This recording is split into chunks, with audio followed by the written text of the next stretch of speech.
Settle ஆகுறதுங்கிறதுக்கு அர்த்தம் எனக்கு இன்னைக்குமே தெரியல. எனக்கு 30 வயசு ஆகுது. இப்ப வரைக்கும் எனக்கு வந்து செட்டில் அப்டின்னா என்ன அப்டின்னு தெரியல. சொந்தமா வீடு வாங்குறதா, கார் வாங்குறதா, இல்ல குழந்தைய ஸ்கூலுக்கு அனுப்புறதா, காலேஜ்க்கு அனுப்புறதா, எது அப்டிங்கிறது தெரியல. எனக்கு இப்போ ஒரு தெளிவு வந்திருக்கிறது என்ன அப்டின்னா, அது எல்லாத்துக்குமே வந்து ஒரு டைம் ஆகுங்க. அது வந்து 30 வயசுல நடக்கும்ன்ட்டுலாம் கிடையாது. அதுக்கு 35 வயசு ஆகலாம், 40 ஆகலாம், 45 கூட ஆகலாம். அது எப்ப வேணா நடக்கலாம். சோ அதுக்கு ஒரு நேரம் தேவைப்படும், ஒரு பொறுமை தேவைப்படும். அதுக்கு எல்லாத்துக்கும் முன்னாடி வந்து ஹார்ட் வொர்க் தேவைப்படுங்க. அதுதான் வந்து அடித்தளம் எல்லாத்துக்குமே.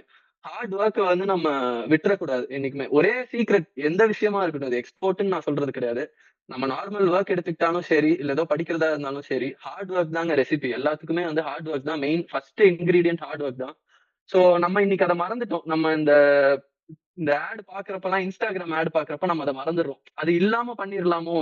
அப்படிங்கிற ஒரு சின்ன ஆசை நமக்குள்ள வெளிய வந்துருது. அந்த ஹார்ட் வொர்க் இல்லாம பண்ணிரலாமோ? ஒரு 2 வருஷம் இல்லாம 2 நாள்ல பண்ணிரலாமோ? அப்படின்னு சொல்லி நம்ம எல்லாருமே ஆசைப்படுறோம் அந்த இத.